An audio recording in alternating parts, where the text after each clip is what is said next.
जय माता दी, हर हर महादेव, जय माँ काली। आशा करती हूँ आप सब अच्छे होंगे, स्वस्थ होंगे। माँ भगवती की कृपा सदैव आप सब पर बनी रहे। माँ से मेरी यही प्रार्थना है। हम अपने आसन का जो हमारा नियम है वो किस प्रकार से बरकरार रखें, यानी कि साधना करने से पहले, जाप करने से पहले कौन कौन से ऐसे नियम हैं जो हमें आसन को लेकर के निभाने होते हैं, जिससे कि हमारा जो मंत्र जाप है, साधना है, कुछ भी चीज़ें खराब ना हो। यानी कि वो ऊर्जा जिसे हम मंत्र जाप द्वारा अपने शरीर में समाहित करना चाहते हैं वो कहीं फैले ना, उसे कोई और ना चुराए। तो कुछ ऐसे नियम होते हैं जो हमें अपनी साधना में, हमें अपने मंत्र जाप में ध्यान रखने बहुत ही ज़रूरी होते हैं। दूसरा, हम अपने आसन को सिद्ध किस प्रकार कर सकते हैं, हम अपने आसन को लॉक कैसे कर सकते हैं। ये जो सारी चीज़ें हैं वो एक साधक के लिए बहुत ज़रूरी होती हैं। इसी विषय में मैं आप लोगों को कुछ बताने का प्रयास करूँगी, समझाने का प्रयास करूँगी अपने सामर्थ्य से। तो सबसे पहले बात करते हैं आसन की। हमें आसन जो अपना जाप का, मंत्र जाप का, साधना का, पूजा पाठ का आसन लेना होता है वो होना चाहिए लाल या फिर पीले रंग का।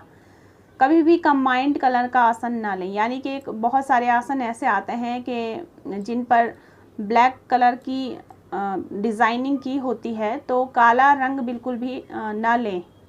यदि आप शुरुआती तौर पर अपनी पूजा पाठ शुरू कर रहे हैं, साधना शुरू कर रहे हैं, मंत्र जाप शुरू कर रहे हैं, तो इस चीज़ का ध्यान देना अति आवश्यक होता है। दूसरा, जब भी आप आसन पर बैठते हैं तो ध्यान रखिए कि आसन जो हो वो सिर्फ आपका हो। आपने किसी और का आसन यूज़ नहीं करना होता, ना ही अपने आसन को किसी और को यूज़ करने देना है। क्योंकि जब हम मंत्र जाप शुरू करते हैं तो उस पर धीरे धीरे मतलब ऊर्जा जो है वो इकट्ठी होनी शुरू हो जाती है। वो हमारी मंत्र जाप की ऊर्जा होती है। यदि उस आसन पर कोई और व्यक्ति बैठ जाता है तो वो ऊर्जा जो है वो ख़त्म हो जाती है और आपके जो इष्ट हैं वो भी आपसे रुष्ट हो जाते हैं। इस चीज़ का ध्यान रखना बहुत ही ज़रूरी होता है। यदि आपके पास इस प्रकार का कोई आसन आपको उपलब्ध नहीं हो पाता, जैसे कि मैंने अभी बताया, तो आप कोई भी टॉवल का यूज़ कर सकते हैं या फिर कोई बेडशीट है उसका यूज़ कर सकते हैं। लेकिन ध्यान दीजिए कि जो आपने फर्स्ट टाइम में यूज़ की है वो केवल आपके मंत्र जाप के लिए ही रहे, पूजा पाठ के लिए ही रहे, उसे आप अदरवाइज़ यूज़ नहीं कर सकते हैं। ठीक है, इस चीज़ का ध्यान रखना आपको अति आवश्यक है। आपका जो आसन है कम से कम महीने में 2 या 3 बार आपने उस पर गंगा जल छिड़कना है और आपने उसे धूप अगरबत्ती दिखा करके, यानी कि एक तरीके से आप ये समझ लीजिए कि जितनी आप अपनी माला की रिस्पेक्ट करते हैं उतनी ही रिस्पेक्ट आपको अपने आसन की भी करनी होती है। ये आसन के नियम होते हैं। आसन को आपने सलीके से, सही ढंग से, बड़े मान सम्मान के साथ फोल्ड करके रखना होता है। ठीक है, आसन को आप बिछाए नहीं छोड़ सकते, क्योंकि यदि आप आसन अपना बिछाए रखेंगे 24 घंटे तो कोई ना कोई उस पर, उसका किसी का भी पाँव उस पर छू सकता है, टच हो सकता है, या फिर कोई और आकर के बैठ सकता है। या आपको अपना आसन जो है हमेशा अपने जाप के बाद फोल्ड करके सुरक्षित अच्छे स्थान पर रख देना बहुत ज़रूरी होता है। ठीक है, तो जैसे कि मैंने अभी बताया कि आसन को आप कम से कम महीने में 3 या 4 बार उस पर गंगा जल के छींटे ज़रूर लगाएं। यदि आपका आसन गंदा हो जाता है, मैला हो जाता है, आप उसको वॉश कर सकते हैं। ठीक है, कुछ लोगों के सवाल ये भी होते हैं कि हमारा आसन पुराना हो चुका है या कहीं से फट गया है, तो इस अवस्था में आपने आसन को फिर भी फेंकना नहीं है। आपने नया आसन लेकर के आइए, उसी आसन के ऊपर आप अपना दूसरा आसन बिछा करके बैठ जाइए, क्योंकि जिस आसन पर आपने इतने समय से पूजा पाठ, मंत्र जाप, साधनाएं की हैं, वो आसन आपका जो है वो कई ऊर्जा को अपने अंदर समाये हुए होता है। तो कुछ समय तक आप जब नया आसन उसके ऊपर बिछा करके उसे यूज़ करेंगे तो वो आसन जो है वो आपका, उस पर भी आपकी जो है ऊर्जा वो इकट्ठी होनी शुरू हो जाएगी। अगर आपको इजी नहीं लगता है कि 2-2 आसन बिछाएं, तो आप उन आसन को एक साथ सिल दीजिए। ठीक है, इस प्रकार से अभी आप कर सकते हैं। अब बात आती है कि आप अपने आसन को लॉक कैसे करेंगे। आसन को लॉक करने के लिए देखिए, जो तो माँ भगवती के चरणों से इस दरबार से जुड़े हैं, शिष्य हैं, उन्हें मैंने प्रोसेस बता रखा है कि आप अपने आसन को किस तरीके से लॉक कर सकते हैं, किस तरीके से सुरक्षित कर सकते हैं। एक उपाय मैं सार्वजनिक भी बता रही हूँ, एक नहीं मैं 2 उपाय बताऊँगी, 2 तरीके बताऊँगी, ठीक है। 2 तरीके मैं सार्वजनिक बता रही हूँ, सब लोग इसे कर सकते हैं। जब भी आप मंत्र जाप करने बैठें, सबसे पहले तो एक सिंपल सा प्रोसेस होता है कि आसन पर बैठने से पहले आपको आसन को प्रणाम करना होता है। उसके बाद आप आसन पर बैठ जाइए, थोड़ा सा जल हाथ में ले लीजिए, ठीक है। आप हनुमान जी का नाम लेकर के, बटुक भैरव का नाम लेकर के उनसे प्रार्थना कीजिए अपने आसन को सुरक्षित रखने के लिए, आसन को लॉक करने के लिए उनसे प्रार्थना कीजिए। या फिर आपका कोई मंत्र जाप है, ठीक है, वो भी आप यूज़ कर सकते हैं। कोई भी आपका मंत्र है जो कि आपने काफ़ी समय से किया है या आपने नहीं भी किया है, तो आप नॉर्मली हनुमान जी का नाम ले लीजिए, भैरव बाबा का नाम ले लीजिए, ठीक है। इस प्रकार से आप जल जो है अपने चारों तरफ आपने छिड़क देना है, आसन के चारों तरफ, ठीक है। उसके बाद अपने हाथों को, आप चाहें तो आसन पर नीचे अपने हाथों को अपने पीछे से घुमा करके आगे लेकर के आइए और 3 ताली बजाइए। एक तरीका तो ये है। दूसरा तरीका ये है कि उसी प्रकार आपने जल हाथ में लेकर के हनुमान जी का नाम लेकर के, भैरव बाबा का नाम लेकर के जल अपने आसन के चारों तरफ छिड़कना है। अपने पास आप एक छोटा सा चाकू ले सकते हैं, ठीक है, या माँ का छोटा सा त्रिशूल होता है, मंदिरों में आपके रखा हो सकता है, सबके मंदिरों में होता है रखा, पूजा घर में रखा होता है। या माँ की एक छोटी सी आपके पास अगर खड़ग है, तलवार है, वो भी आप ले सकते हैं, ठीक है। तो जैसे आप जल छिड़केंगे, हनुमान जी का नाम, भैरव बाबा का नाम लेकर के आसन सुरक्षा के लिए प्रार्थना करके आपने क्या करना है, चारों तरफ चाकू से आसन के ऊपर वो चाकू थोड़ा सा फेर देना है।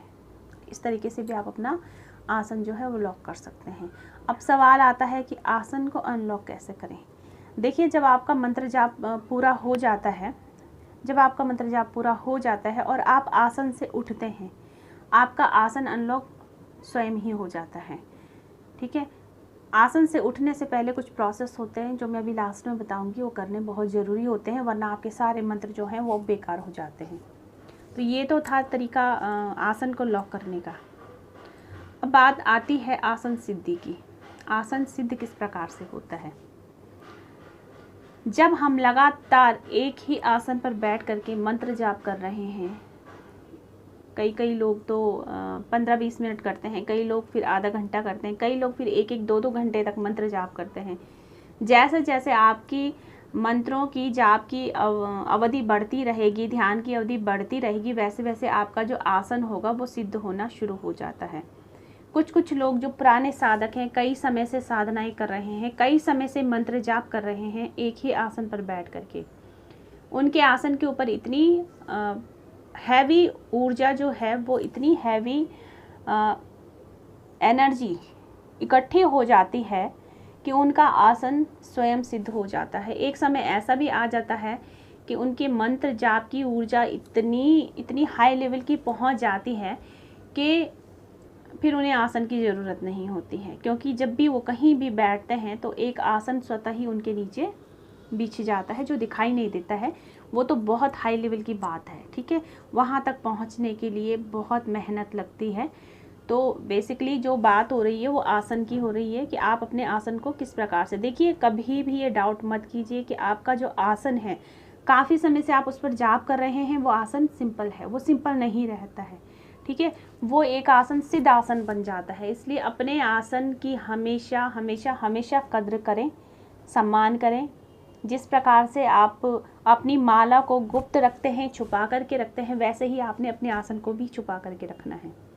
बहुत कोशिश कीजिए, घर का कोई भी सदस्य हो, प्रत्येक का अपना आसन अलग होना अति आवश्यक है। एक दूसरे का आसन बिल्कुल भी कोई प्रयोग नहीं कर सकता। अब बात आती है क्या आसन के बिना भी हम मंत्र जाप कर सकते हैं। जैसे कि हम चलते फिरते मानसिक मंत्र जाप करते हैं, तो क्या उस वक्त हमारा मंत्र जाप जो होता है वो खराब हो जाता है? जी नहीं, वो आपका मानसिक जाप होता है, ठीक है।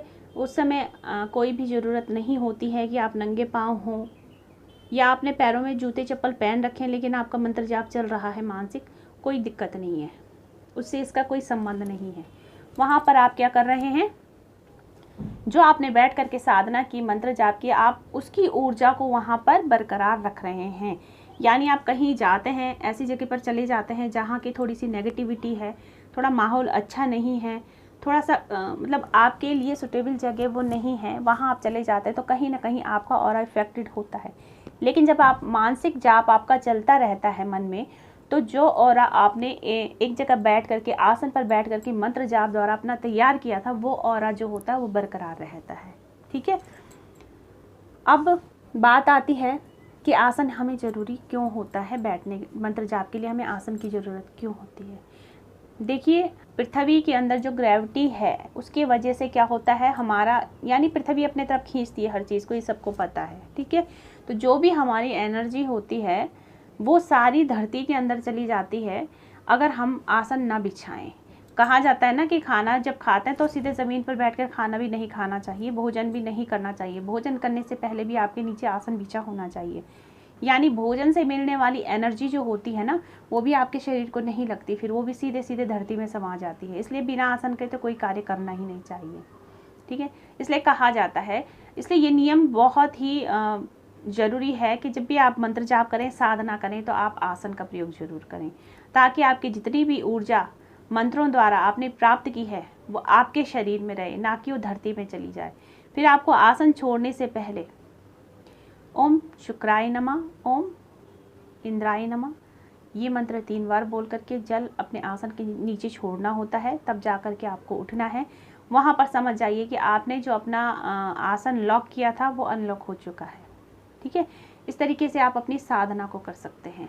मुझसे कई क्वेश्चन पूछे जाते हैं, व्हाट्सएप पर भी पूछे जाते हैं। हालांकि मैंने मना किया है कि मुझे व्हाट्सएप पर इस तरीके के प्रश्न ना पूछें। मेरे बहुत सारे या लाइव के या फिर वीडियोस के, जो आपको वीडियोस के नीचे या लाइव के बाद आपको जो चैनल में ही वीडियो पर ही कमेंट करने चाहिए, वो आप मुझे व्हाट्सएप पर आकर करते हैं। आपको वीडियो अच्छी लगती है तो उसकी तारीफ़ आप व्हाट्सएप पर भेजते हैं, तो अच्छा रहेगा कि वीडियो के ही नीचे या लाइव के बाद ही आप कमेंट में ये चीज़ें कहें, ताकि और लोगों को भी इस चीज़ का पता चले। ठीक है, तो आशा करती हूँ कि शायद आपको ये वाली जो वीडियो है इससे कुछ मदद मिली होगी, क्योंकि जब भी हम कोई भी शुरुआत करते हैं अपनी पूजा पाठ की, साधना की या अध्यात्म में आगे बढ़ने की, तो सबसे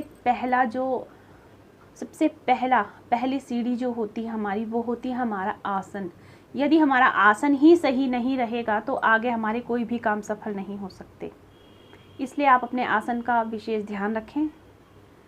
वीडियो अच्छी लगती है तो शेयर करें, नए हैं तो चैनल को सब्सक्राइब करें और लाइक ज़रूर करें अगर वीडियो अच्छी लगती है तो, क्योंकि मैं देख रही हूँ लाइक करने में बहुत कंजूसी होती है। या तो आपको मेरी वीडियो पसंद नहीं आती है, या तो मेरी जानकारी आपको अच्छी नहीं लगती है, या फिर जो मैं बता रही हूँ वो आपको पहले से ही पता है। फिर भी लाइक कर दीजिए, क्या फ़र्क पड़ता है। माँ भगवती का जयकारा लगा करके लाइक करके जय माता दी ज़रूर लिख दिया करें।